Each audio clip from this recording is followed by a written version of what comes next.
The NFL trade deadline came and went yesterday. Howie Roseman made no more moves. We're going to talk about whether you're okay with that or not. Whether you're okay with other teams in the NFL getting better and Howie Roseman standing pat yesterday. Only big trade was that Sixers trade. We might talk a little bit more Sixers as well. Trending in the AM right here on Philadelphia Sports Network. We're live with your thoughts and opinions in 30 seconds.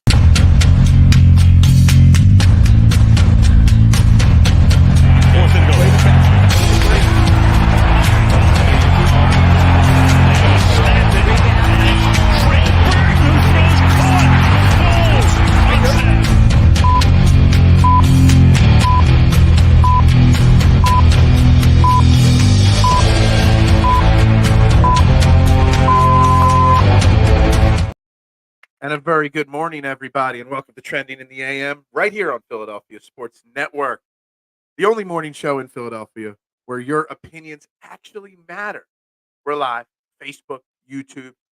You know the drill. Hit the like, share, subscribe, follow buttons. It's free to do it. It does not cost you a thing to help us grow this morning show as we continue to try to take over the morning airwaves. So hit those buttons, likes, shares, subscribes. I am your host, Phil Stiefel. You can find me on all social media platforms at Beard of Knowledge, Instagram, TikTok, Twitter, X, whatever. Shoot me a follow there. I greatly appreciate that as well. We got lots to talk about today. NFL trade deadline came and went. Howie Roseman stayed pat, did not make any other moves yesterday. We are going to discuss it if we are okay with it. We're going to discuss other things that went on around in the NFL, other trades, some big, some minor, a head coaching change in the NFL. And what? 8:02, not bonus. I was live at 8 o'clock. Look at it. I've been live for 2 minutes and 13 seconds, and it's 8:02. Relax. There's no bonus time. You got to pay for the bonus time. We might dive into a little bit more of the James Harden situation. Some other things have come out, the awkwardness of James Harden arriving in LA. So there's lots that we could dive into with that as well. So whatever your thoughts are, whatever your opinions are, whatever the topics are that you want to discuss today, we will dive into. Uh, Mad Chatter saying Howie Roseman let everyone down. We will get into that for sure. Great morning, Phil. Josh McDaniels has been fired. Uh, I'm gonna start right there. The Raiders, the Las Vegas Raiders, firing another head coach and their GM. The Raiders obviously major disappointment this year again. I can't believe Devontae Adams didn't force his way out of there. But man, the Eagles dodged the bullet. I don't know if you guys remember, but he was one of the final candidates for the Eagles head coaching job.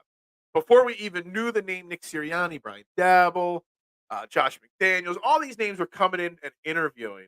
And I really thought Howie Roseman was going to hire Josh McDaniels. Not saying he was my top target, but I thought he was going to hire him because he's a well thought of person, even though he seems to fail in head coaching roles over and over again. Josh McDaniels just might be an offensive coordinator. Just imagine, Chuck, being so bad at your job that your boss says, I am going to pay you for the next 4.5 years not to come on in. That's what the Raiders are doing with Josh McDaniels. And that's insane to me. Like the way coaching things work in sports and coaching contracts are guaranteed. Whew, man, I did not have him as my first coach being fired. I did have him on a hot seat. Thought Ron Rivera would be the first guy fired. We still may see that, but we'll get into that. Please, no more Harden. I don't want to talk about James Harden per se, K1, but I do want to bring up at some point the conversation that it has come out that Daryl Morey and the GM of the Clippers did not get this job done, this deal done. That the NBA stepped in and spoke with ownership of the Clippers and Sixers to see if this was going to happen. And Josh Harris, the owner of the Sixers, is actually the one that went over Daryl Morey's head to get this deal done. To me, that's a little questionable right there. The NBA getting involved like that, but also, what does that say at Daryl Morey that Josh Harris had to go around him? It's something that's on my agenda to discuss today, tomorrow, whenever we want to dive into it. Yes, Josh McDaniels was fired. I guess it was last night while we were sleeping. For sure, we did not see it coming so quickly. I put that in his NFL chats I was in. Eagles fans got so mad at 402 yesterday. On the So here's the thing. To this point here, and we could talk about it, Howie Roseman let everyone down. I think there's a lot of people saying stuff like that. There's a lot of people saying that the Eagles and Howie Roseman stood pat at the deadline. The Eagles and Howie Roseman did not do anything to improve this team. Let's not forget 1 week ago, he traded for all pro, two-time all pro safety Kevin Byard, who already played a game with 4 days of time here. So it's not like Howie Roseman did nothing at the NFL trade deadline. He did go out and improve the safety position. And I think people are overreacting a little bit to the Eagles doing nothing at the deadline. Would I have liked to have seen Howie Roseman make more deals? Of course. Would have I liked more offensive line depth? Absolutely. Would I have liked defensive line depth? Sure. Would I've loved for them to swing for the fences with some of the trades that Washington made? Because yes, man, Chatter, Washington giving up. You know, sure. Would have loved Chase Young or Montez Sweat, especially for the prices that Chase Young went for a third round pick. Sure, I would have liked that. One of them went for like a fourth or fifth round pick, right? Like sure, I would have liked that. Would I've liked more cornerback help? Sure, but it's not like he did nothing. He did do something. He brought us an all-pro safety that is going to help our secondary more and more every week as he gets more and more comfortable in the situation. Howie has too much sense for that. My homeboy here in the Myrtle Beach area, Hunter Renfro, can finally be thrown to again. Where did Hunter Renfro end up at? Did he end up because he didn't get traded? Did he? And that's the other thing. Some of these players are going to get cut too, as well. So some of the guys that didn't get traded will. So if he didn't get traded, maybe he will. Uh, Bean could not get Sertan. Yeah, Patrick Sertan. There's very unlikely that Sertan was getting traded. Yeah, and Johnson, the cornerback from the Bears. Some of these guys, when you're 24 years old and you're an elite player at your position, very hard to get a fair return on that. So it's very hard. Everyone does love Howie. And, honestly, someone brought something up. I want to compare Howie Roseman to Daryl Morey in a second here. The owner has to go around Morey. That's nuts. Yes, that news came out late yesterday. I saw it last night after I got home, and I was paging through Twitter to see what I missed.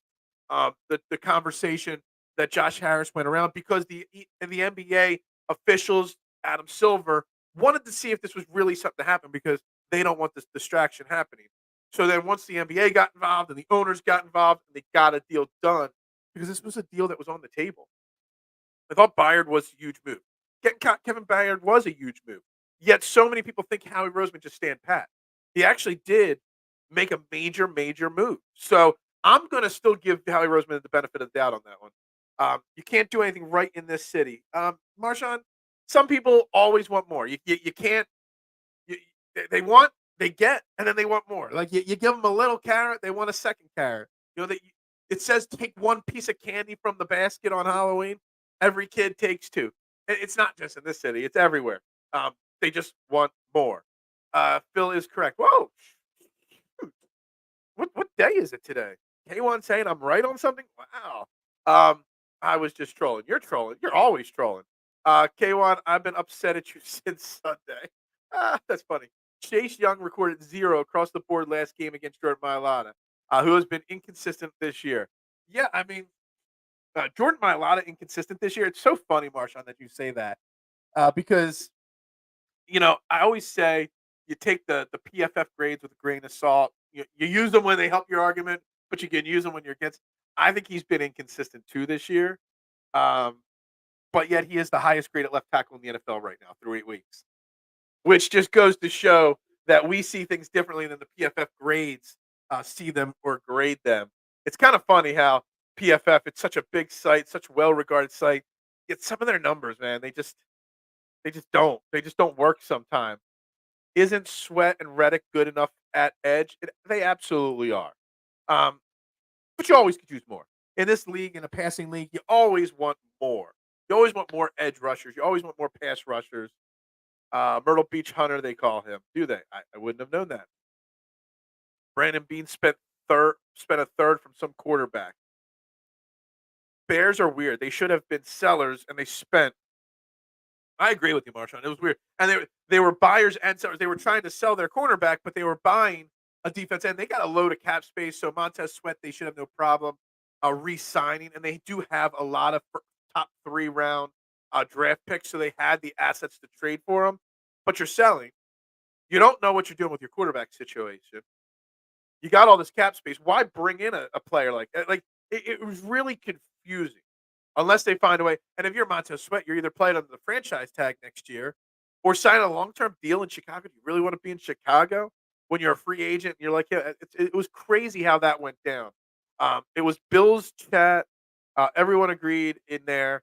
Obviously, Howie best. Look, the Bills did make a trade. They brought in former Eagle Rasul Douglas.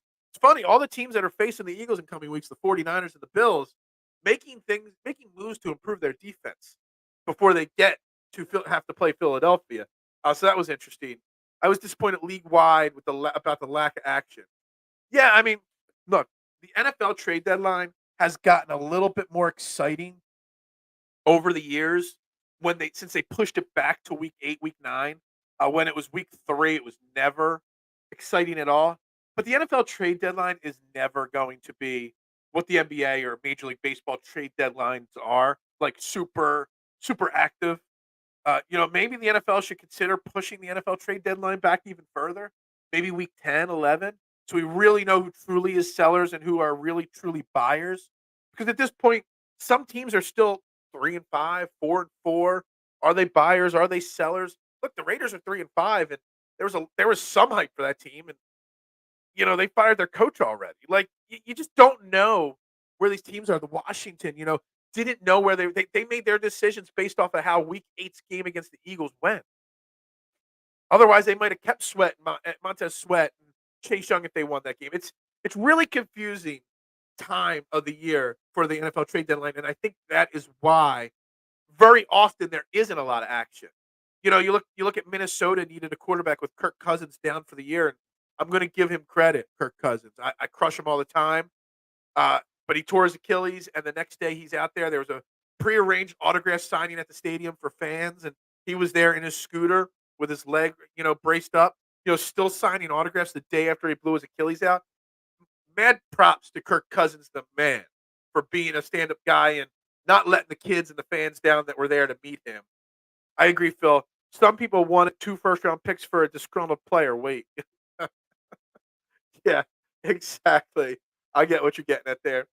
Josh Sweat has almost identical numbers than Micah, but he doesn't get all the praise or any of the praise for that matter. For sure. I don't know if Josh Sweat gets enough praise here in Philadelphia, Marshawn. He doesn't. And people have been saying like this year was going to be his breakout year. Well, he's already had breakout years. In my opinion, he's already been an elite pass rusher. But still, you can't ever have too many pass rushers.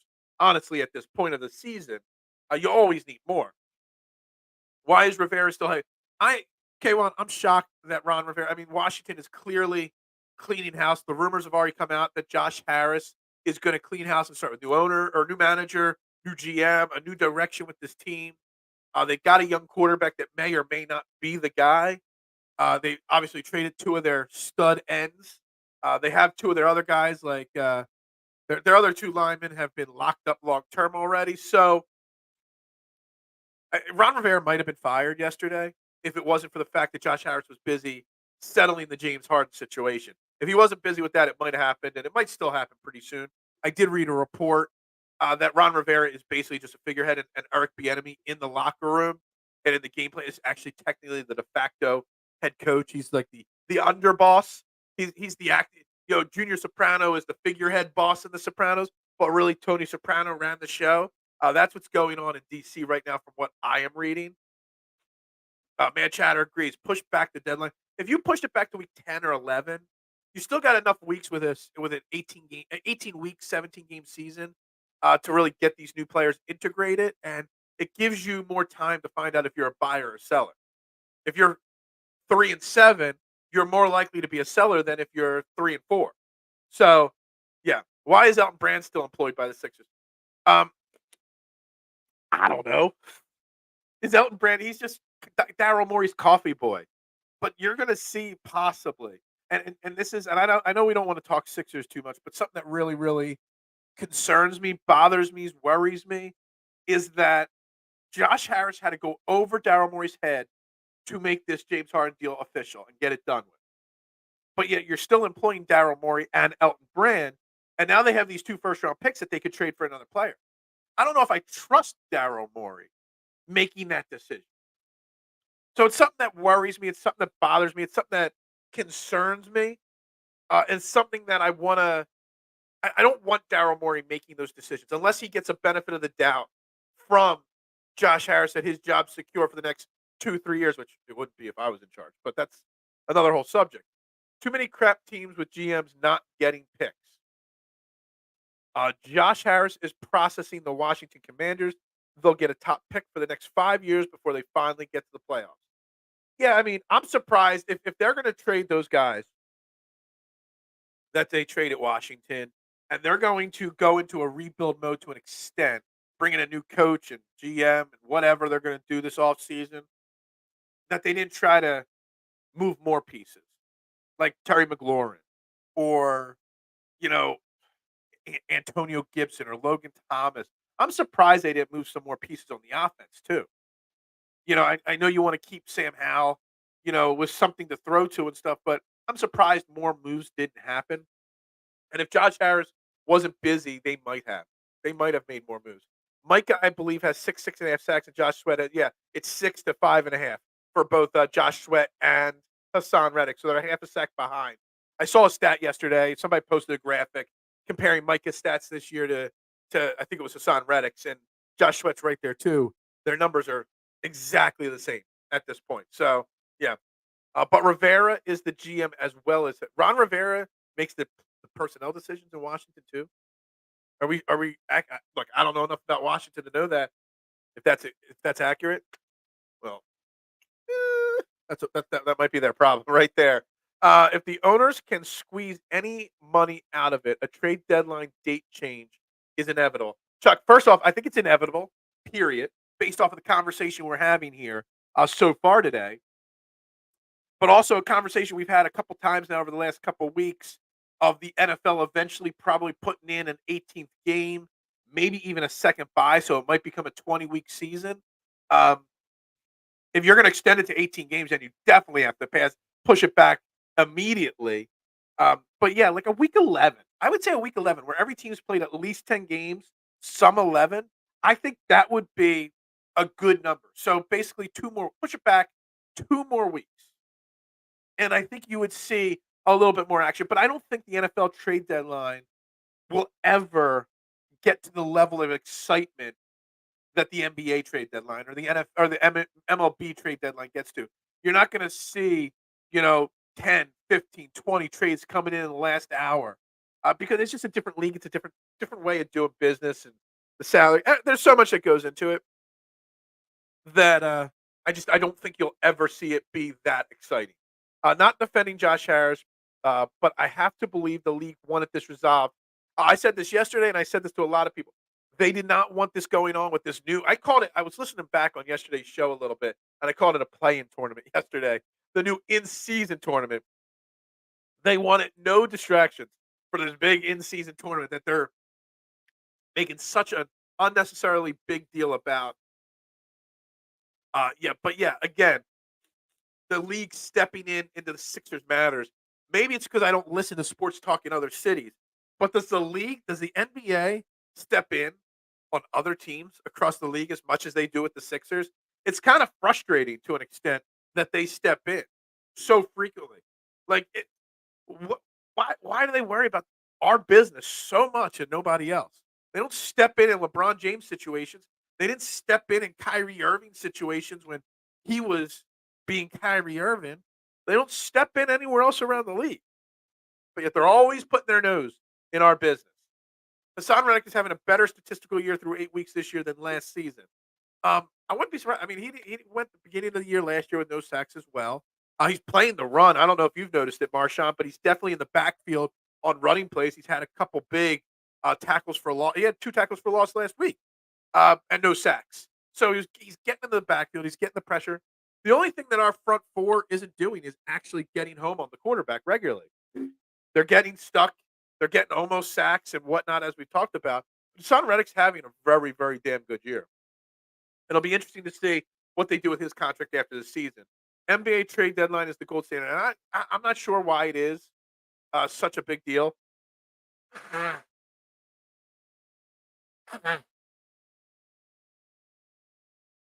promise someday to not need to honk the horn during shows. It's so hard to make an NBA trade work because you got to go contract for contract. You got to go dollar for dollar. It's not like in the NFL, you could just trade a player for a future draft pick. In the Major League Baseball, you can trade a player for a minor leaguer making half the money. But in the NBA, you got to match salaries. And yet it's still the most exciting trade deadline of all the sports. It's the most complicated, but also the most active. So it's kind of interesting the way that that shakes out. Stupid idiot Goodell should encourage GM to make at least one trade, make it a bigger event. You can't force teams to make trades. You can't do well. I mean, obviously the league did that with the Sixers, but you get what I'm saying. Reddick is hungry. He is, and Reddick knows that he's underpaid by league standards. And Hassan Reddick's having a great season because he knows at the end of this year he's up for a renegotiation, potentially an extension of his contract. It'll be curious to see how it shakes out at the end of the season, for sure. I don't know how it will, but I'm sure something will change at the end of the season. It's crazy how the Thunder could get away with all these picks, but say, well, I don't know if you've been part of the shows, Marshawn, when I've done it. I've discussed this countless times on this show over the last year or two. The Thunder did not give it a cute marketing nickname. The Sixers gave it the nickname of the process, and that's why the Sixers didn't get away with it because they monetized tanking. Oklahoma City Thunder did it. It's okay because they didn't monetize it. That's the only thing there, Marshawn. That's the difference. They stepped in and blocked CP3. That's true, Keith. Great point. They did. The NBA commissioners have always been active. I totally forgot about that. CP3 to and Kobe and the Lakers. That was a little. That was a while ago. Totally forgot about that one. So good catch there on my mistake there. That was a double honker. It was. I had one honker, and then I'm like, I better finish it all off right now. Is Furkan Korkmaz the most untradeable player in sports history? Dude, the dude wants to play basketball, and he can't get traded to a team that'll play him. The Sixers don't want to move him for some random reason, and nobody wants him from the Sixers. I don't know. Brand was the Sixers G League GM before the Sixers offered him the position after Colangelo left. For an ex-player learning to work from front office position, he's doing fine. He traded for Butler. Yes, he has done good. He's part of the team that you know his draft his draft scouting decision making. Because let's be honest, we've done some pretty solid things drafting over the years. Springer, Maxey, going back Matisse Thybulle. He was responsible for a lot of those guys. Other guys that are still playing in the league, maybe not stars, but later first round pick, early second round picks like Landry Shamet. He was a part of that draft. TLC, I don't know if TLC is still in the league or not, but he's done some good things, and he part of the draft class of Furkan Korkmaz too. The NBA were the acting Pelicans owners at the time of the Chris Paul trade. Yeah, it was really weird that the NBA were acting owners of a team. Um, how do we get stuck?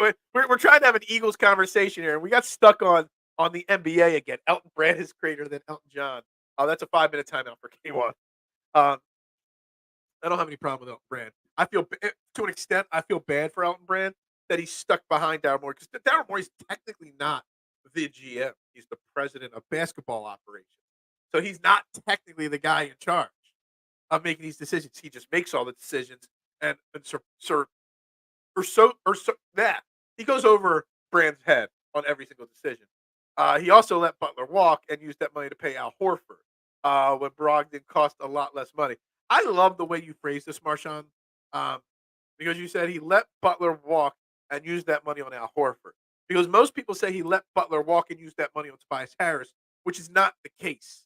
He could have brought back Butler and Harris, and he lost Butler, so he had no choice on Harris, and then he tried to fill the Butler void with Horford. So I love the way you phrased this right here because you're spot on. He didn't make up for the Butler mistake with Harris, and everyone always gives Tobias Harris so much crap because of his contract and because of the way it all shook out with Jimmy Butler. But Tobias Harris was going to stay here no matter what because you actually traded more assets for Tobias Harris than Jimmy Butler. Picks, players, whatever it was. So I love the way you phrase this. This right here, I, I, I love it. I'm very happy that you put that out there. But back to the Eagles. Back to the Eagles not being, as active on the deadline day as other teams were. And there's something here. First, and like I said at the start of the show, it's not like Howie Roseman made no moves. Howie Roseman went out and got Kevin Byard, a two-time All-Pro safety, who we found out this week or earlier this week that they restructured his deal a little bit, so they got a little bit more cap space, and he is here officially through next year as well. It was a big deal, that move, but it's not like we saw Montez Sweat and Chase Young get traded, and Washington would have never traded them in the division to the Eagles, no matter what, unless they way overpaid for them. But outside of them, it's not like other big names. It's not like this star cornerback that we wanted from wherever, or this star guy got from another team to another position got traded. It's not like the Dallas Cowboys went out and got better. The 49ers got marginally better. But outside of that, none of the teams that we have to face in the playoffs or the rest of the season, it's not like these big names. Patrick Surtain didn't get traded, and we're like, oh, man, we could have done better than that offer. It's not like Johnson, the cornerback from the Bears, got traded. We're like, we could have beaten that offer.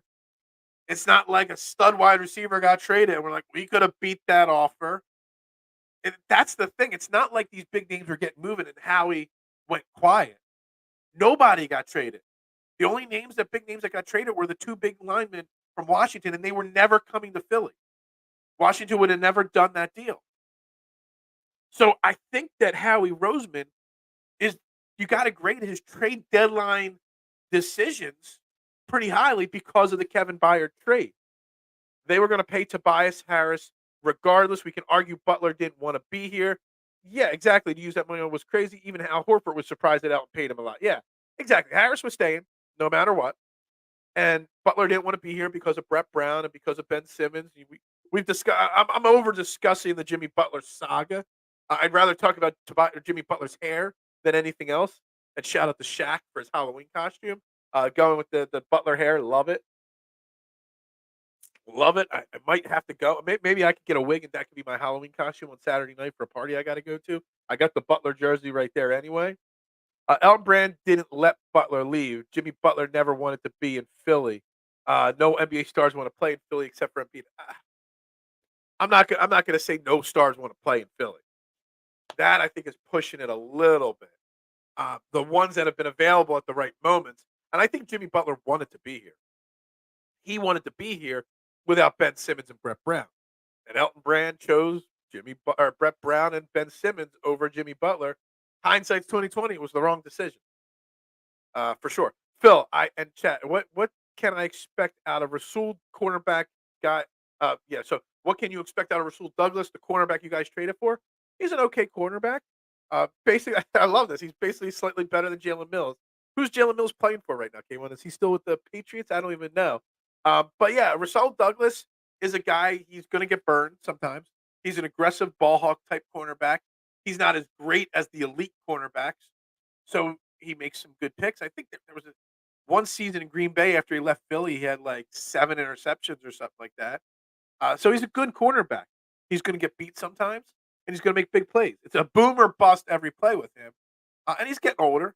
I don't know what your quarterback situation's like. I don't know if he's going to be starting immediately. But, he's a good player. He's not a great player. He's not a bad player. He's not going to be, he's not going to be the difference making, taking you from a wild card to the Super Bowl. That's the thing with him. Yeah, he's allergic to double moves for sure. Just like the Green Goblin. Look, I was an anti-Green Goblin guy. I was not a Jalen Mills supporter here. But it is what it is. So yeah, I mean, Rasul Douglas, you could have, if you needed cornerback help, you got it. But I can't also say that he's going to make the difference, on a playoff run or anything like that. Right now, come on, guys. Let's make sure we hit that like button and share button. We're up to 10 likes on YouTube, 2 on Facebook. About 20 people watching live in the chats right now. So drop your comments on the Eagles. And some other things that I wanted to talk about yesterday, then the James Harden situation, shook out. So we spent a lot of time yesterday is the line situation of the Eagles. And we did not make a move. I know I said a lot that offensive line help was something I wanted to see the Eagles made. And there was a guard trade at the deadline yesterday. Was it the Vikings traded somebody? I don't know. There was an offensive guard, a right guard that was traded for a second day draft pick or something like that. He was a second rounder, traded for a fifth. That could have helped provide some depth on our offensive line. But it seems like Cam Jurgens is going to be back this week. And I think that is a massive, massive. It's almost like a trade deadline acquisition when you're getting someone like Cam Jurgens back at the right at the trade deadline. And we've been over it that the Eagles' rushing attack has seen a significant drop and downward tick since Cam Jurgens has gone down. Now, I'm happy with that he's coming back. But I still think there is offensive line issue there because he's coming back from an injury. We don't know if he's going to get injured again or not. Lane Johnson's missed time already as well. And I don't want to see the Sua Peta. So what I want to see now that Cam Jurgens is back, those backup right guard minutes at practice going to Tyler Steen. Because again, we spoke about it briefly this week. Those 6 plays that Tyler Steen played when Sua Peta came out at the end of the first half on Sunday showed that he is more than capable in a very small sample size, more than capable of holding his own. And I really want to see more Tyler Steen in that backup role. More concerned. I'll get to that. Let me catch up on comments, Marshall. I see your question.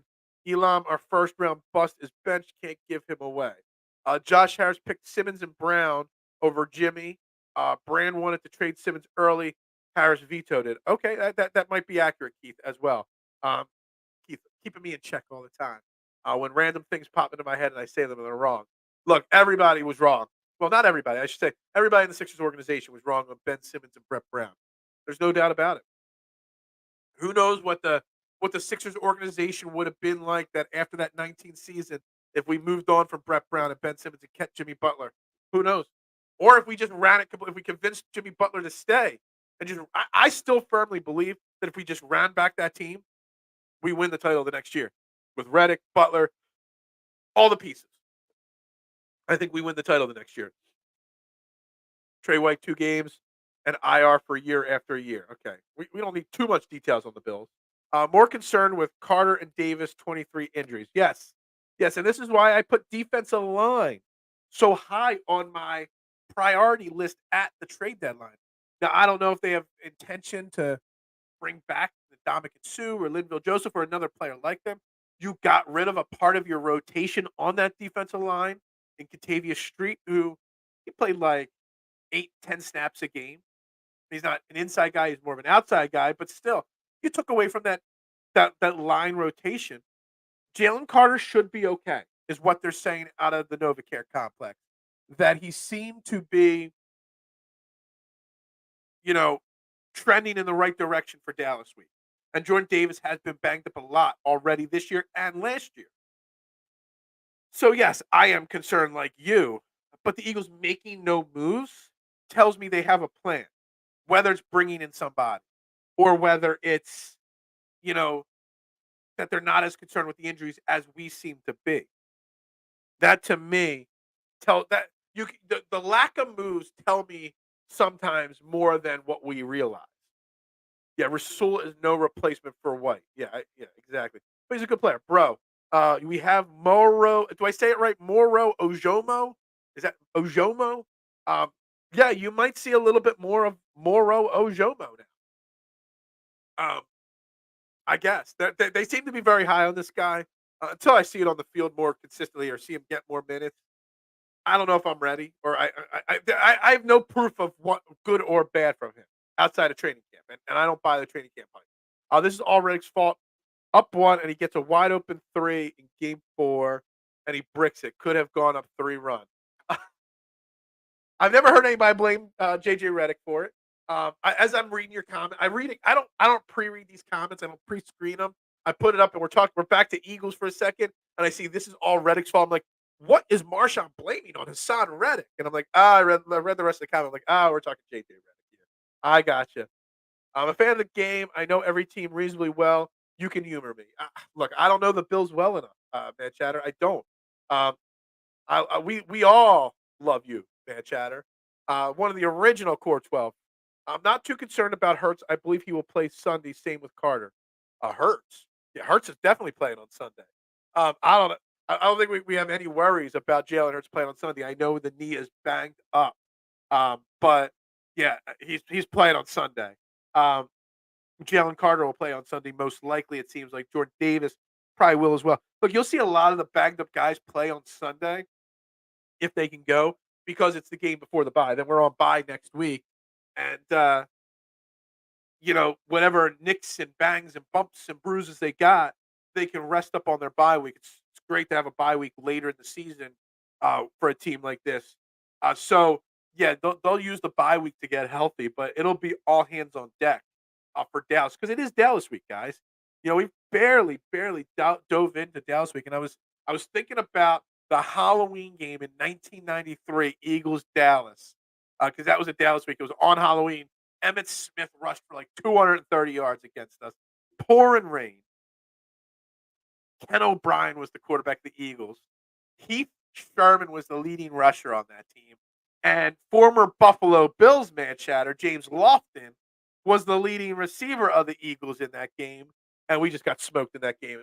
It was terrible. But that was a little Halloween. I forgot to bring it up yesterday on the show because we got so James Harden centric. But a little Halloween Eagles Dallas memory right there. Ojomo is getting snaps. The Birds need roster spots for players coming off IR. They do, and that's why you saw them trade Catavia Street because you need roster spots for sure, no doubt about it. Because you need a roster spot for Cam Jurgens. You need a roster spot eventually for Julio Jones because I believe this will be the third week, and the last week you can elevate Julio Jones. So there's another, you know, spot that needs to be opened up. So Street it opens up Cam Jurgens. They still got to open up another spot for Julio.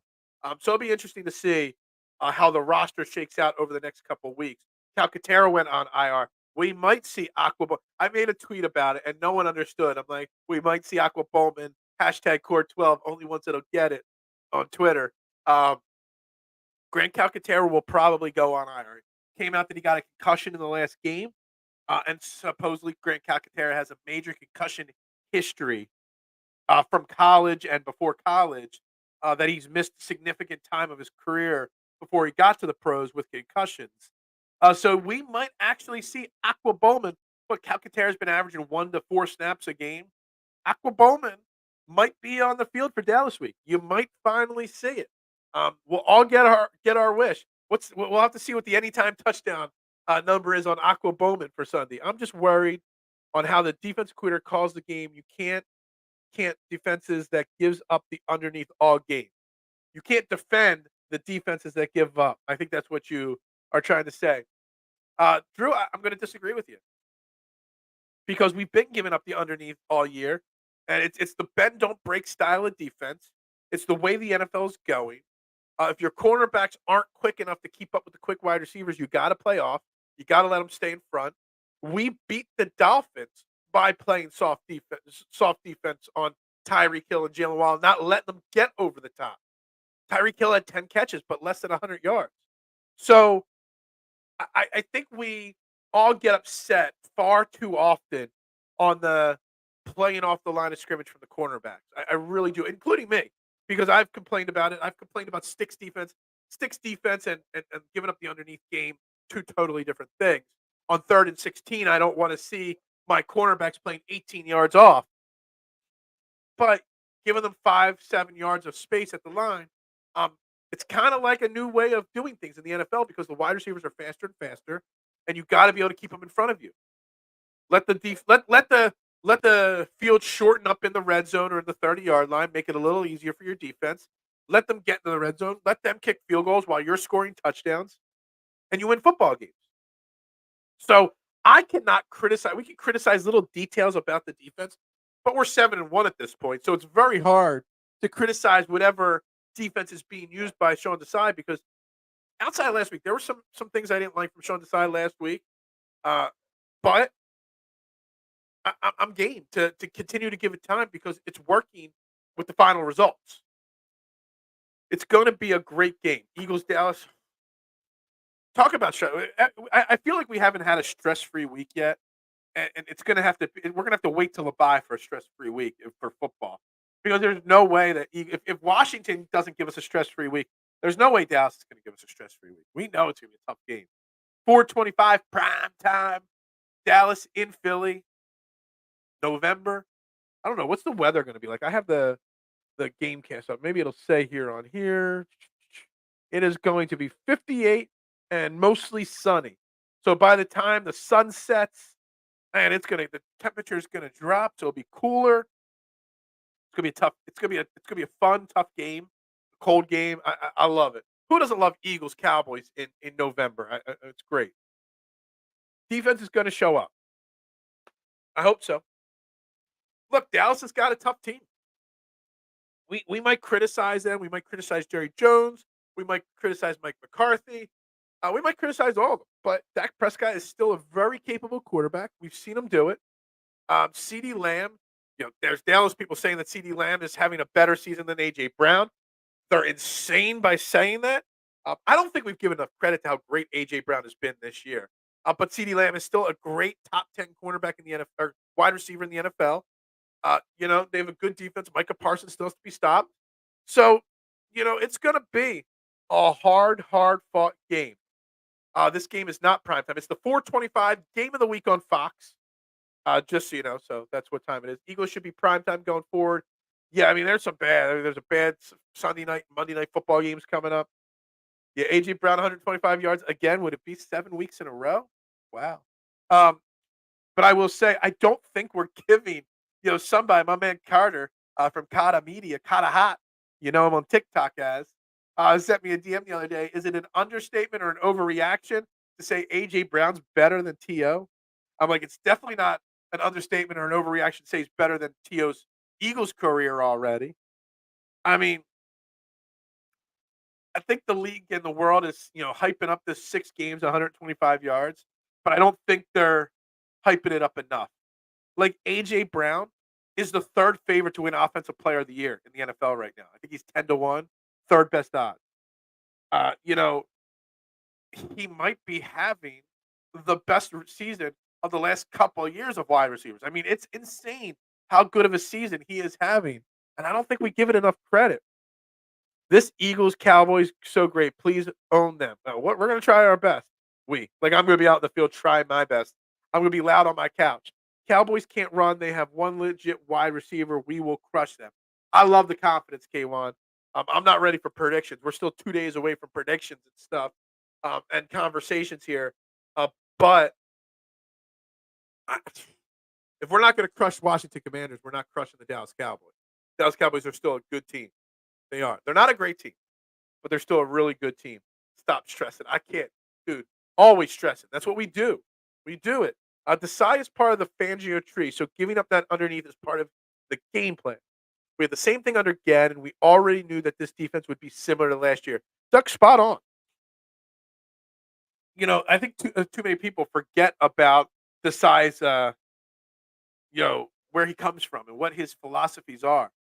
You know, we get after the quarterback great, but he doesn't dial up as many blitzes as people think. Maybe more than Gannon, but not as many as he thinks.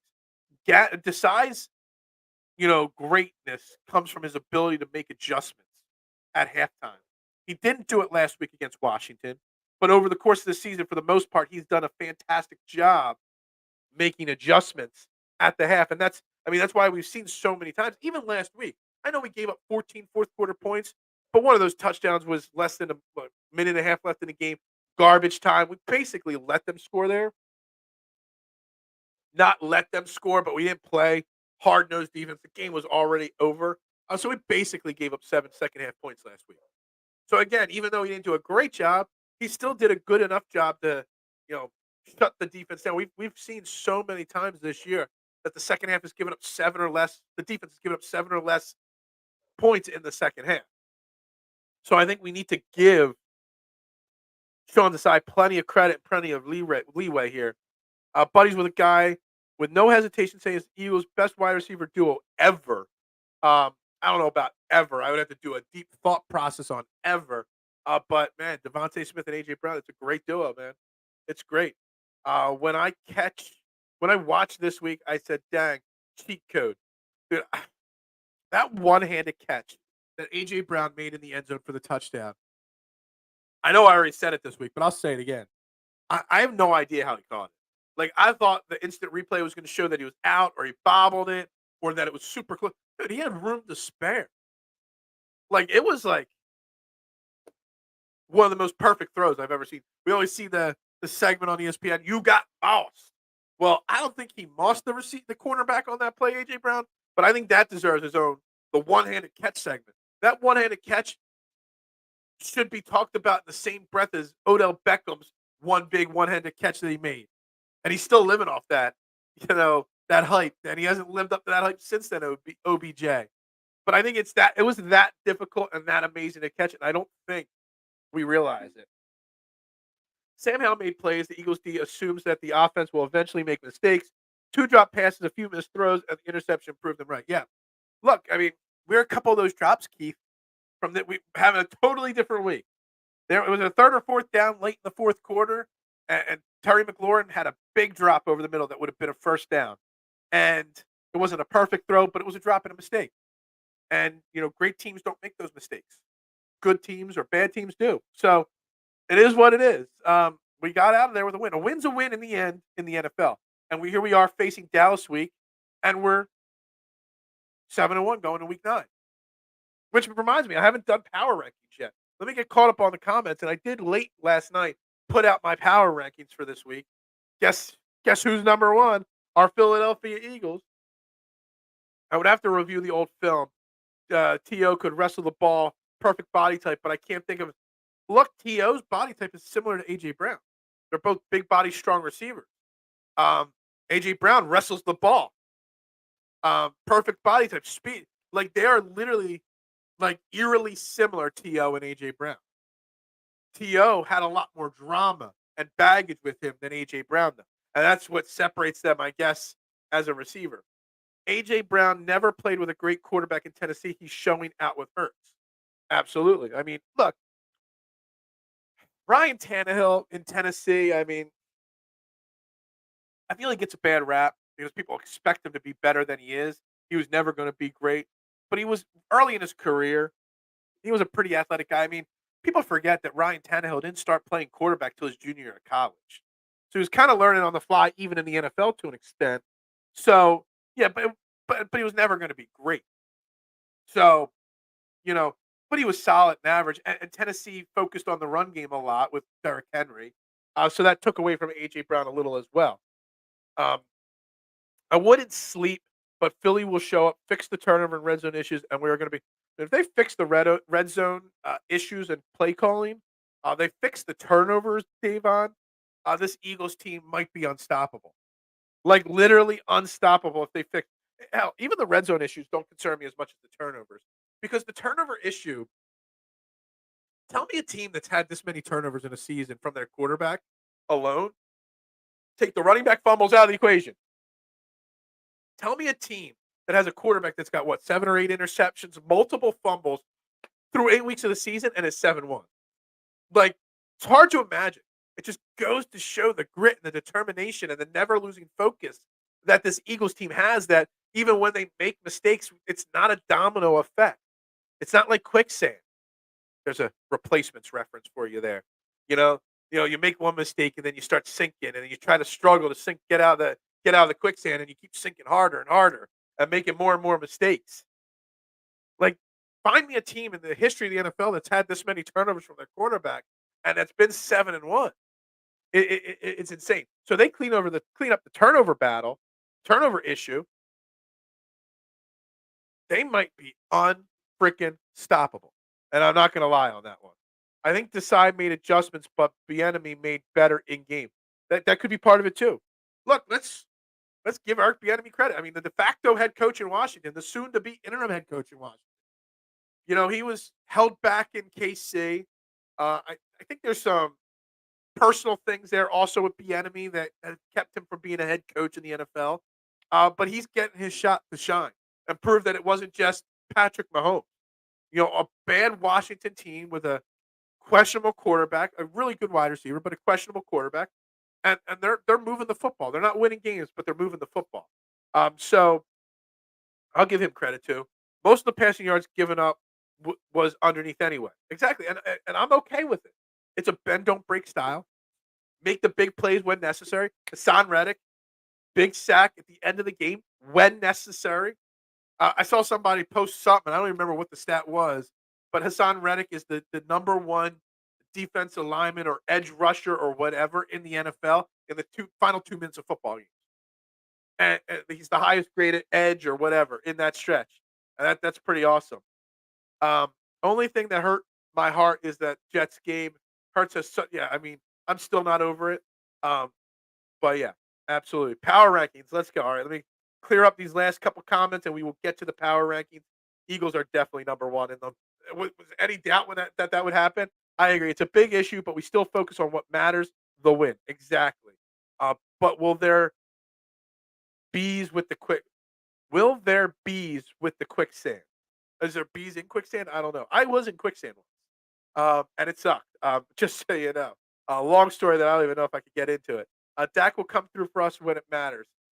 Yes, Dak will come through. All right, NFL Power Rankings, Week 9. Share screen. Let me present.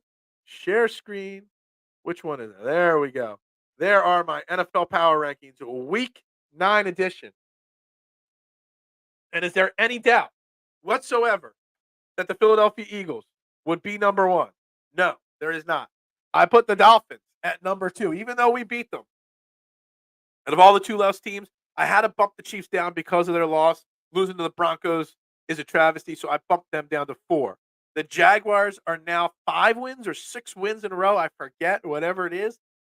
I was criticizing them after week 1 and 2 for them being not who we thought they are. But since then, they're playing fantastic football. One of the best and hottest teams in the league. So I got the Jaguars at 3, Chiefs at 4, Ravens at 5. I just don't. I wanted to put the Lions there, but the Ravens crushed them so badly that I put them above them. But the Ravens still are like an enigma to me. Like I don't know what they are. Are they good or not? Because they lose games they shouldn't. They crush teams they shouldn't. Like I don't know what the Ravens are. So Lions at 6, Seattle at 7. Seattle's sneakily, quietly a really good football team. They really are. Dallas at 8. I only did that just to piss off 49ers fans because I could have put the 49ers at 8 and I didn't. I bumped the Bills back into the top 10, and the Bengals making their first appearance since like the week 1 and week 2. Bengals are another team like the Jaguars they're hitting their groove. The Bengals are going to make the playoffs. So this is where I'm at with the power rankings right now. The questionable decisions on this would be putting the Chiefs all the way down to 4 and keeping the 49ers off this list. They would be the question. But if you put the 49ers on this list, that would mean you have to take the Bengals off. Can't do that because they're too hot right now. And the Chiefs, I could put the Chiefs. You can flip flop the Chiefs, Dolphins, and Jags. You could put 2, 3, and 4 in any order, and I think that it would be okay. I think I could get behind any order for 2, 3, 4. All right, let's see what we got here. Looks solid. Thank you. I'm glad that somebody agrees. The Eagles' area of opportunity is cornerback corp, but if D coordinator good. Dolphins are 2. I'm there. You can't see it on the screen. Who's 3? It's the Jaguars. 3. After the Eagles got robbed in the Super Bowl by the sod father, we deserve to smash the NFL this season, and we are. We are. Phil, high on the Jaguars. It is. It's the Jaguars. Working on my enunciation,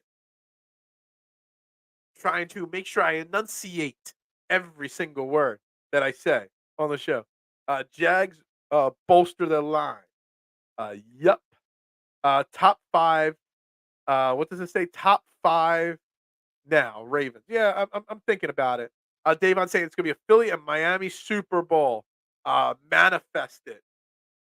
I don't know if I want to play the Dolphins again. They're such a good team. But we could be trending that way. I still got to put the Chiefs, big picture come playoff time, probably are the team that gets to the Super Bowl. I would have to say, in my mind, till proven otherwise, the Chiefs are it. And even if they're proven to not get there this year, they'll be a favorite to get there again next year. But I think the Dolphins and I think the Jaguars as well. Um, I think the Jaguars as well have a shot. I do. They're playing great football, and I would love an Eagles Jaguars Super Bowl just to get that Eagles versus Doug Peterson in the Super Bowl. Um, I would love it. I would love that to be an opportunity. Cincinnati too low, Seattle too high. Cincinnati's creeping up there. Seattle too high. I think you're underestimating Seattle. I think Seattle's considering all things. I mean, they're a sneaky good football team. Where are they 5-2, 5-3? Geno Smith does just enough. Their defense is just good enough. Um, in a division with the 49ers, a division with the Rams, they're doing good. I like it. Um, I like Seattle a little bit more than most people this year. Bengals are my 3. Bills still not top 10 yet, but your power rankings look great. Thank you. You know what tells me that my power rankings are right this week, or at least not offensive this week? I also put them on TikTok, and you can follow me on TikTok also at Beard of Knowledge. When I post the power rankings with a little music in the background, I get so many comments, and I tag every team that's in the power rankings. I had so many comments from fans. Oh, you're wrong. You're an idiot. Why are the Cowboys here? Or why are the 40? Like, I expected 49ers fans to come out of the woodwork. I expected, Cowboys fans, Bengals fans. I expected so many people to come at me, and they do on a regular basis. This week, I had over 1,000 people view it on TikTok, and I did not get one comment, positive or negative. I had like 40 likes on the video or the post, but nobody said you're an idiot. So I think I did a pretty solid job on them this week. I'm going to pull it off the screen just because I can't see everything as well once they're on the screen. Pronounce it like an English spy villain. Jaguar, Jaguars, Jaguars. I don't know. I'm not an English spy villain, so I don't know how to sound like one. I instantly went to James Bond in my mind, and I can't do it. Jets. I thought about putting the Jets in my top 10. I actually really did. And if I had time, I would have put them in. I kind of rushed it, so I didn't put honorable mentions. But I think the Jets are, even with Zach Wilson playing terrible, the Jets are trending in the right direction. Hence no pun intended with trending in the AM. They are. Their defense really is legit. The Jets will go as far as their defense lets them go because we know Zach Wilson isn't doing anything. It's funny because everyone was joking about Aaron Rodgers trying to come back this year from Achilles injury. And would it be fair to the Jets? Would it be fair to bench Zach Wilson in the playoffs if Aaron Rodgers got healthy in the playoffs based off the way he's playing? Yeah. They're only winning games because of their defense. And that's it. We're agreeing with the pronunciation there. Seattle, Jaguars, Ravens, new to game top 10, but don't know where I don't know where they'll be. 49ers are not in my top 10. They don't deserve it with the way they've lost the last couple weeks. So don't know the difference between enunciate and pronunciate. It's another one, that always gets you, right? Drew's saying Seattle's top 5. Drew, I'm glad I'm not the only one that thinks Seattle's a really tough, dangerous team. Are they a Super Bowl worthy team? Yeah, and I don't think anybody's saying that. But I think they're a really good team, and they definitely deserve top 10 consideration. What did I have them at? I don't even remember. 8? I think 7. I got them at 7. You got them at 5. I think it's fair. Anywhere from 5 to 8, I think it's a fair take on them, for sure. You want real clickbait? Put them top 10 and post it. It's not. It is not wrong to me. Look, I don't want clickbait material. Sometimes my opinion just happens to get clickbait-ish, but I always got information to back up why I do things. Good win on the road against the Lions after they beat the Chiefs. Yeah, I'm giving Seattle credit. Seattle's going to win that division maybe even over the 49ers. I mean, there's a chance. 49ers are trending in the wrong direction right now, for sure. It's 9 a.m. here, so let's do a quick hard reset. This is Trending in the AM right here on Philadelphia Sports Network. You're watching us live on Facebook, YouTube, wherever it may be. Make sure you hit that like button, that follow button, that subscribe button. We got 14 likes on YouTube, 2 on Facebook, so pound that like button. We're talking Eagles, Dallas. We're talking the NFL trade deadline. We're still dabbling in James Harden talk. Did anybody see? Well, we'll get into that in a second. So whatever you want to talk about it, drop it in the comment section. I greatly appreciate it. I'm your host, Phil Stiefel. You can follow me on all social media platforms at Bearded Knowledge. And right back to the comments. Good morning, Reality Check. It's always a good morning when I see you in the comment section. We're talking everything, so let me know what you got. Irish, the Seahawks did something to bolster too recently. Lockett, DK Metcalf, and great rookie wide receiver, Jackson Naganu or whatever. Geno balling out. Kenneth Walker. I love Kenneth Walker as a running back, man. Chatter. I really do. Um, you have to really know football to get Jets top 10. The normies will see. I don't think they're there yet, though. So that's the thing, man, Chatter. I don't agree that they are yet. I think they're close. They would be if I was doing a full like 32 team NFL power rankings, they'd be 11, 12, somewhere in that range right now. I think they're close. Eagles, a Jags, a Ravens. You got the Seahawks. You got the Ravens 3, Drew. That I strongly disagree with. The Ravens have been really good, but their losses have been so bad that they're just confusing to me. They're top 5, but top 3 is that's tough. Pronounce is how you say the word irrelevant of accents or regional distinction. Enunciate is to make sure that you're saying it clearly and not mumbling and hitting every element of the word. And I am working on that because I do watch back shows. I do. And sometimes I don't watch them back with the video, just the audio. And I was listening to the first 20 minutes of the show yesterday on my drive home from work. And I noticed that I don't enunciate enough on certain words. And sometimes, I don't know if you guys could tell, but without the video and the comments up on the screen, if you're just listening in your car, it's hard to understand exactly what I'm saying sometimes. So I'm working on that. And it's going to be something I work on. I'm going to focus on making sure I slow down some of the things I say, make sure I say your names more often. So if you're just listening without the audio, people know the comments that I'm responding to. Look, it's all year 2. You're 2 years in. Year 3 starting now. It's time for me to get even better at trending in the AM. So we're going to work on that. Um, I consider that my good deed for the day. Thank you. You know, thank you for that. Um, Dang, that hard reset came out of nowhere this morning. I try to do it. I don't know why I even do it. I just try in case somebody's watching or picks it up mid show or pick it up like 20 minutes into the show. I just got to make sure I do it. You know, everybody on every radio show at the top of the hour has to reset. It'd be a good time for me to pay the bills if I had an advertiser or a sponsor. I don't, but it's just me trying to pretend like I actually know what I'm doing on here. Eagles are number 1. That's all I got. Too early for me to just waking up. Brain isn't powered up yet. Yeah, my brain's not powered. I'm exhausted after Halloween. I'm not powered up today. Normally, I get Wednesday night off. It's an early day for me. Not this week because I have all my staff that works for me on Wednesday working with me on Halloween. So extra day of work today.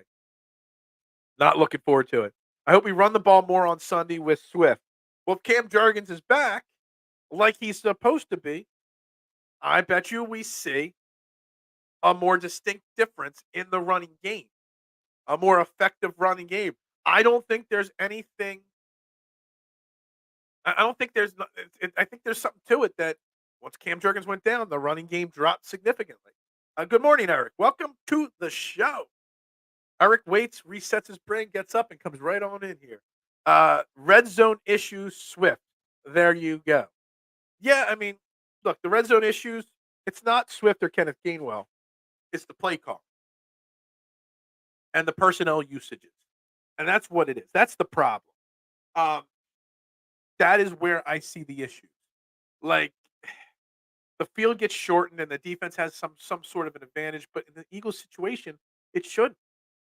Why go DeAndre Swift all drive long and then switch to Kenneth Gainwell in the red zone? Why run from 3rd and 7 with Kenneth Gainwell in the red zone when you got Julio Jones, AJ Brown, Devontae Smith, and Dallas Goedert? Like just the choices being made in the red zone are so questionable. And hell, you can just say Julio Jones and AJ Brown.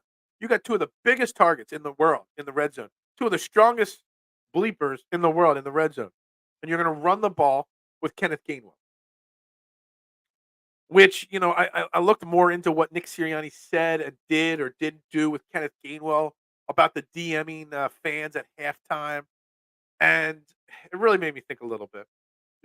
Maybe I was too harsh on Kenneth Gainwell being on his phone at halftime. Now, should he be DMing fans and saying mean things to fans at halftime? No. But, Nick Sirianni did say that the players have a few minutes to be on their own at halftime and do whatever they want at halftime to kind of get their mind right or reset or whatever. Now, would I like the the Eagles players not to be DMing people on their phones? Absolutely. Would I like players not to be on their phones at halftime? Absolutely. But if one of my employees takes a break, yeah, they're on their phone. And I don't stop them from doing that. I don't stop them from being on their phone while they're working. In this day and age, it's hard for people to put their phones down. So maybe saying that Kenny Gainwell should have been suspended was a little harsh on my side of the equation. I want them to be more locked in. But if surfing Instagram videos or pictures or whatever, or going through TikTok is what gets their mind 2 minutes of just stop thinking for a second, maybe I'm okay with it. Just saying. Salute to Phil and the Core 12. That's right. That's right. What coach gets fired next, Drew? That's an interesting question because I would have guessed right from the get go that Ron Rivera would have been the first coach. Has Washington had their bye yet? I don't know. Who's on bye next week with the Eagles? Does any of those coaches get fired? Are they any of them bad teams? Ron Rivera in Washington is obviously the first name that comes to mind, Drew. But you got to think that there's other teams with players on the hot seat. Um, Give me a second here. I want to pull up the scores here. Week 10. Who doesn't play in week 10? Does it list here who's on bye? Chiefs, Rams, Dolphins, and Eagles are on bye next week. None of those coaches are getting fired. Who else is on bye this week? Broncos, Lions, Niners, Jags. Are the Broncos going to fire their coach? No. Sean Payton's not getting fired. So none of those coaches are getting fired. Week 11, who's on bye? Week 11, Falcons. I guess they could fire their coach. The Colts aren't going to do anything. I doubt. I know there's rumors that the Pats might move on from Bill Belichick, but they won't do it.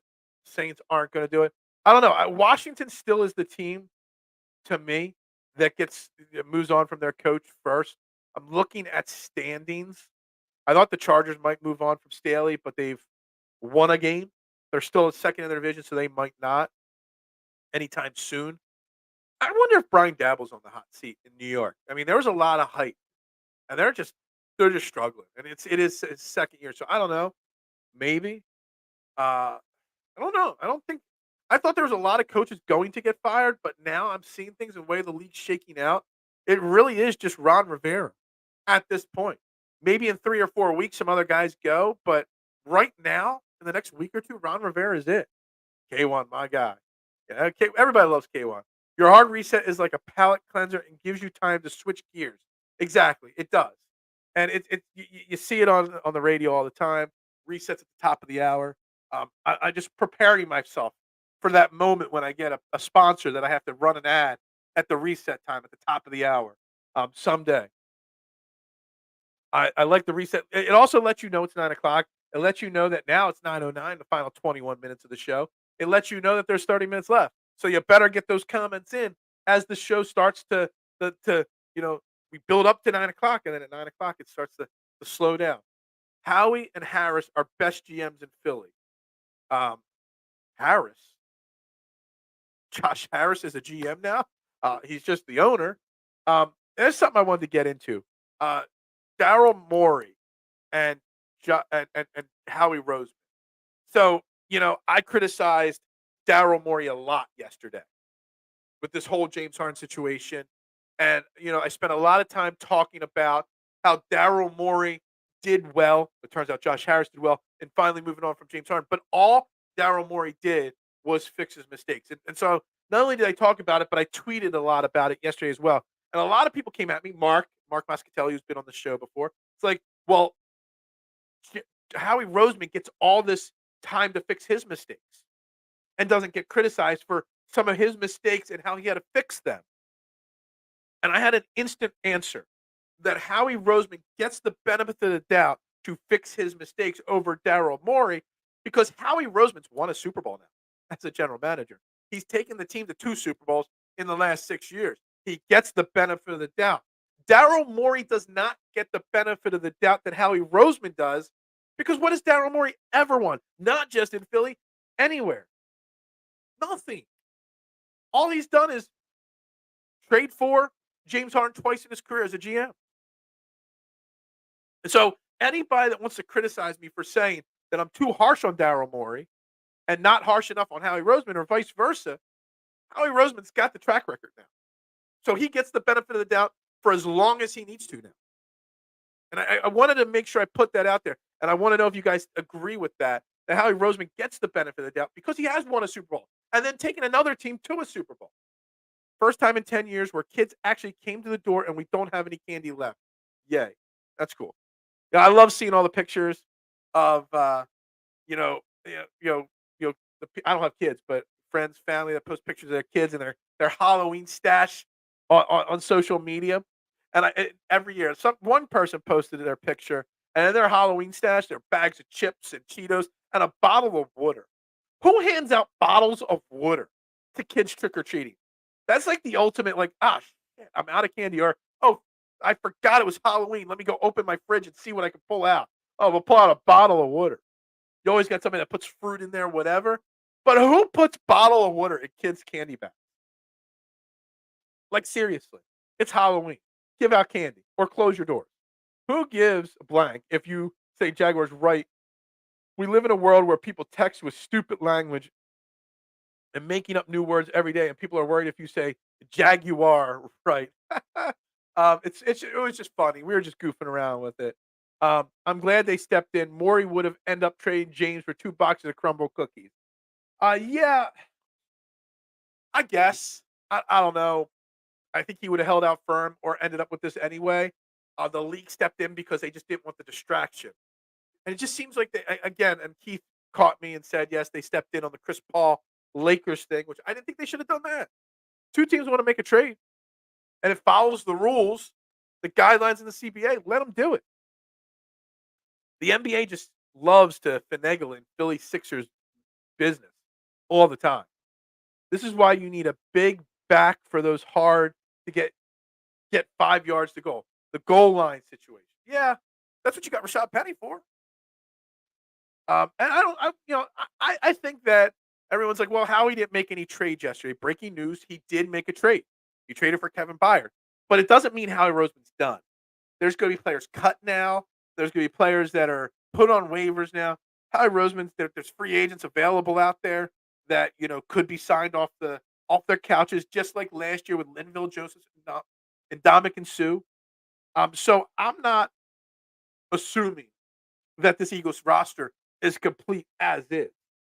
So there's more to there could be more coming. No phone during NFL. One warning first. Look, I'm kind of over it now. I kind of feel like I might have been wrong. Commies have a late bye. Yeah, I just went through week 11 and they weren't on bye. So that might be bye week's just a perfect time to switch quarterbacks. If you're going to bench your veteran and go to a rookie quarterback, and bye week's the perfect week to make a coaching change. So that's what I always look at for those things. So if it's a late bye, maybe they keep them for a while. I don't know. Breaking news: Phil will be making the play calls Sunday. I would love it, man. I would love to call plays, even just for one drive in the NFL. I would just call the tush push, 10 plays in a row, and see if that gets you a score. It all starts in practice. Whoever performs the best in practice during the red zone drills, the coaches will get the nod in the game. That's why Gainwell's out there. So if you practice well, you get the shot. But if you fail with your shot and practice well the next week, you get another shot. Just think about it, because he's gotten the shot all year long. So just because he's practiced well all year, but failed all year long in the real game situations, he still gets the chance. Just think about that. So Rivera being canned gets Bieniemy his coaching gig. Yeah, I would have surprised he didn't get it sooner this year. I thought Rivera would have been fired 2-3 weeks into the season. But they played well, so that's why they did. Because I think Bieniemy needed that interim role for 5, 6, 7 weeks to prove what he's capable of. show some fight. I think Bieniemy's probably the guy going forward even next year for Washington. But since they fired their GM and stuff like that as well, or if they fire their GM, maybe the GM wants to bring in their own guy. I don't know how that's going to all shake out. But I'm surprised, and I'm assuming that that's going to be the only real threat of a firing anytime soon in the NFL. Gainwell needs to focus more on his football before he finds himself on a different team. Gainwell hasn't done anything or even close to enough to talk shit. Yeah.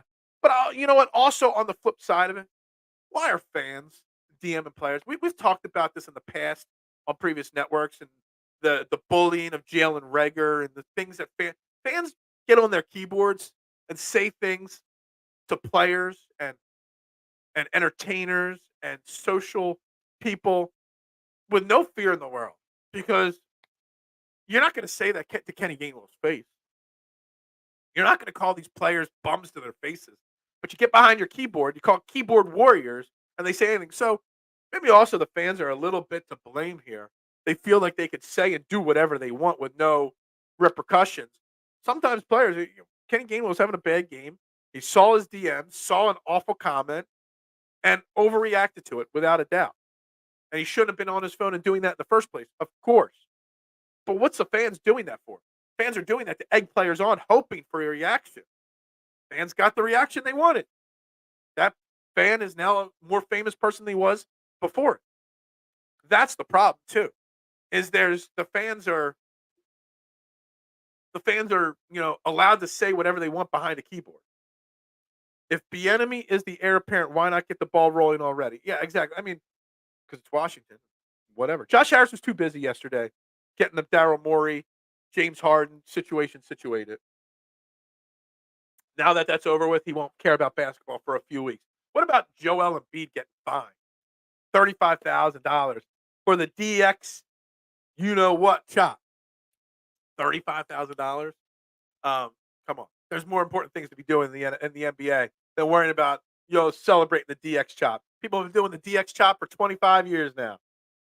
Triple H already tweeted out to Joel, and Joel already responded. He should be doing it at WrestleMania 40 in Philly, but I guess the Sixers will be on the road because he already responded. I won't be in town that day. I'm surprised someone didn't take that and read into it too much and say that he's wanting out of Philly or something for that. But the Sixers are just on the road. Oh, Drew, I agree. Bills coach Sean McDermott is on the hot seat, but they're not going to fire him mid-season. He is definitely on the hot seat after the season. If I don't even think it's just make the playoffs. I think the Bills need to get to the AFC Championship game again at a minimum. If they don't get to the championship game, Sean McDermott's fired in Buffalo. They're going to say that that's going to be what's needed to change to maximize Josh Allen and stuff like that. Sean McDermott should be on the hot seat. Of course. I respect Brand's home run swing. He got us Jimmy Butler. I miss you, Jimmy. I do. I do. Guessing or giving Jones that contract was a huge mistake. They should have just brought in a young gun or a proper bridge vet for less money. Daniel Jones? Is that what you're talking about? I think. I don't know how we got onto that. McDaniels, shaking my head, go back to Boston. Yeah, McDaniels will land as an offensive coordinator somewhere eventually. Yeah, but I've been saying this for a while, man, Chatter. He's got to be on the hot seat. Do you think the New York Giants go after Fields in the offseason since I don't think Chicago will extend him? I mean, I don't know how they do it, Duck. They just gave all this money, and they can't get out of Daniel Jones' contract just yet unless there's a huge cap hit or a trade or something like that. I don't think Justin Fields is all that either. Now, he's in a bad situation, a bad organization in Chicago. Chicago has no clue what they're doing. They're putting players for sale, but bringing players in as well. Like, I don't know. I don't know what happens in Chicago. They might be a team that resets again. Like, the Raiders have fired how many coaches over the last – I think I saw they've had 13 head coaches in the last 20 years, the Raiders. The Bears move through coaches a lot as well. It just goes to make you feel how lucky we are that we have such a secure organization with such a singular vision that even when we make changes, it's not quick. They took their time hiring the right guy in Nick Sirianni. They took their time in hiring the right guy in Doug Peterson. Like, we're not Pittsburgh, where they have had 4 head coaches in 70 years, but we went from Andy Reid for dozen plus years, 5 plus years of Doug Peterson. Now Nick Sirianni's gonna be the guy here for the next 5, 10 years, hopefully. You know, Howie Roseman has stayed constant through it all. Jeffrey Lurie has given him the opportunity to make mistakes, learn from them, and rebound from them. It's so interesting. Coach of the year fitted. Who's the coach of the year? I don't even know. Fixed. I don't know. All right. Um, I'm under the impression that Jimmy was always going to the Heat. That was the whole point of D Wade going to the Bulls to lure Jimmy to the Heat. A lot of people want to go to the Heat. Who doesn't want to be in South Beach? The tax situation there as well. Um, South Beach is a great place to be an athlete in any sport, um, for sure. They spend less on Jones, and they could spend some money on that O line. Yeah, exactly.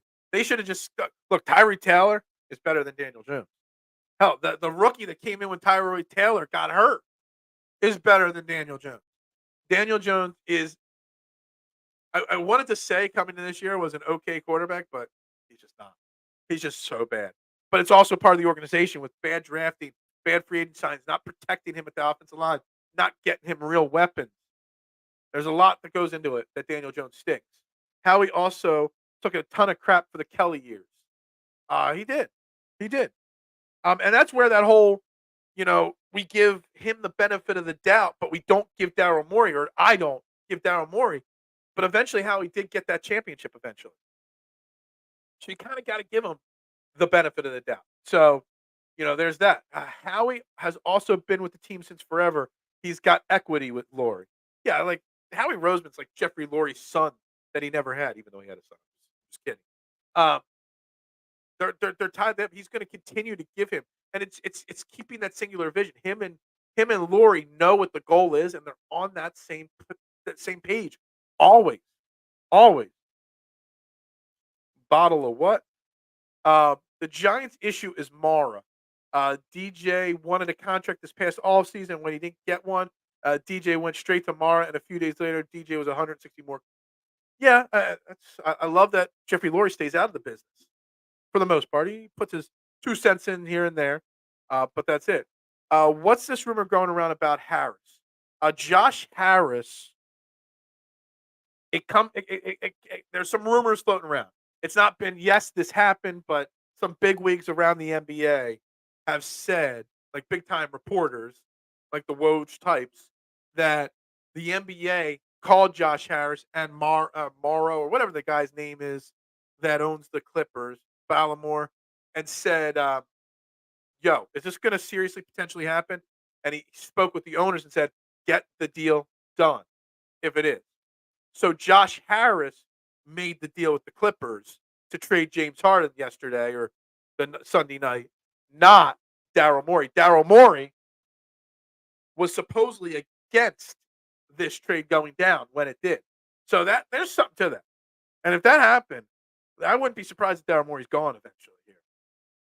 Why would Howie trade for cornerback Johnson from Chicago when he could just go out this offseason and get him? I understand why Howie wouldn't give a pick or two up when he will be available in 6 months. Yeah, the trade deadline was a lot more quiet because a lot of teams, there was a lot of big name players that were available, but there were a lot of them that were young. And it's so hard to trade a young player that's a stud at their position, Johnson, Sertan. Um, it's hard because the value of those guys is still so high. It's not like trading for a veteran presence at the end of their career or whatnot. You know, it would have cost a lot to get them. And our defense, I mean, we criticize this defense a lot of the Eagles, but they've actually performed pretty darn well this year. Let me wrap up some comments here because we're coming to the final five here. Maybe they're waiting for Michigan to fire Harbaugh. Who, Washington? Oh, jeez. Reality bringing it. I love it. Yeah, the reality check always brings it. They got millions. Fans don't get the money. That fans sound off. That's fine. There's no excuse, Phil. These dudes are idols and celebrities. You must be able to carry yourself differently than everyone else. You got to have tough skin. If you don't, maybe football. I get it. You're talking about the Kenneth Gainwell situation. I get it. But sometimes fans take it way too far. And I don't think that I'm going to say that It's time for fans to realize they just can't say anything. They can't. You know, they wouldn't say that to them in person. I just picked up Arizona back tight end and Zach Charbonnet for the Seahawks. I hope they kick butt for me. You picked them up, so you'll probably lose, and you'll lose by like half a point from them. Bonus respect for doing DX. Yeah, I'm so over the DX chops. I am. Um, TMC, what is good? My fantasy season has been frustrating. If not for AJ Brown, I'd probably be 0-8. Raiders and Bears are just bad offices, ownerships, everything. Bayard will haunt Prescott Sunday. I hope so. Um, how much is Daniel Jones' 120 million contract is guaranteed? A lot of it, but I think there's an out with that cap hit after next year. 35-24 Eagles, my early prediction.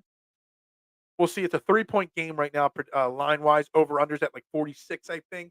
So you're taking the points and the over with your early prediction. Bottles of water, chat, listen. Go Eagles 31-14. That's a bold prediction from one Michael L Hood 745. Make sure you hit the like button. Thank you for your prediction. Phil said Coach of the Year Dabble last year on the hot seat. Yeah, it's true. It's possible. Who's going to the game? Is anybody going to the game on Sunday? I'd love to hear from you. Drew saying 34-20. We don't do predictions till a lot of predictions rolling in. We wait till Friday for the predictions. But I love the early predictions. K1 not going. Where are you sitting? Nobody. I'm not going. Oh, Drew is going. I'm going 34-20. Um, love that, Drew. K, damn. Yeah. NFL reality check. I agree. We will be out of the Bradbury and Slate contract and we'll have room for 18. We're going to be out. They signed multi-year deals. I don't know. Maybe we can get out of them quicker. I don't know. Crazy Eagles fan. We beat up Dallas fans. I love crazy. Dallas week is always crazy. Love it. Trying to catch up here because we're about out of time. The NBA needs their best players to play for the ratings. LA's huge television. Did you see the James Harden walking into the locker room for the first time in LA, and there's Russell Westbrook, and I said that. How are Russell Westbrook and James Harden going to get along? And there was just this look of, oh, I got to go shake this dude's hand. Like that's not going to go well. Lincoln Financial has a jail. Man, I love it. I love it. Duck, yes. If I was in their situation, I would not read X. Yeah, I wouldn't read social media. Period. I would if I was an athlete making millions of dollars, I would just turn social media off. I see Gainwell going the way of Aguilar and Rager if he keeps up this social media. Yeah. But again, fans gotta respect them too. We don't beat the Dallas by more than one score. I agree, Duck. I'm not ready to make. I don't even have ideas of where I'm going with this. I had to wait till the trade deadline, then I'd get through Halloween. I can start thinking about predictions tomorrow. We'll see. Lincoln Financial doesn't have a jail. That was Veteran Stadium. Yeah, exactly. I thought so. I'm sure they got something though. Eagles 33-27. That's more realistic, Eric. But yeah, brawl in the stadium. Let's go. No fights. I don't justify fighting. I'm trying to fix the Philadelphia fan image, not continue it. Let's brawl Dallas fans out the stadium. And you know there's going to be lots of Dallas fans because there's a lot of Dallas fans all over. They don't travel well. They just infiltrate cities very well. All right, it's 9:30. Show's over, guys. Another fun-filled, packed episode of Trending in the AM right here on Philadelphia Sports Network. We crazy. I'm crazy for getting up and talking to you boys and girls every single morning. Um, every morning here, 8 a.m. in the morning. I love a dominant showing, but I got a feeling it's going to be a close game. Yeah. And we can't blow out the Washington Commanders. We're not blowing out the Dallas Cowboys. I agree. Slay and Bradbury released and traded Rodgers will become the number one. You know, people forget we got Isaiah Rodgers. I don't know if we're going to release those two guys. I don't know what the cap hits would be. Reality check. I would have to look into that. Eli Ricks has looked good in the slot too, and Maddox might be the one that's gone, not Slay or Bradbury. But it's time to start looking into the future for those positions. I need some Ike juice. I love it. All right, we're going to wrap this up. Training the AM right here on Philadelphia Sports Network. Thank you very much, as always, to everybody. Make sure you hit that like button, that subscribe button, that follow button. Hell, turn the notifications on because you won't miss a minute of it when we go live if we do that. Thank you, Will, tuning in as always in the background. Everybody, have a great day, a great Wednesday. It's going to be cold in the Delaware Valley today. I turned my heater on this morning at the house. So everybody have a great day. As always, as we end every show, and especially on Dallas Week, right here, like Duck says, go Birds. Have a great day, guys.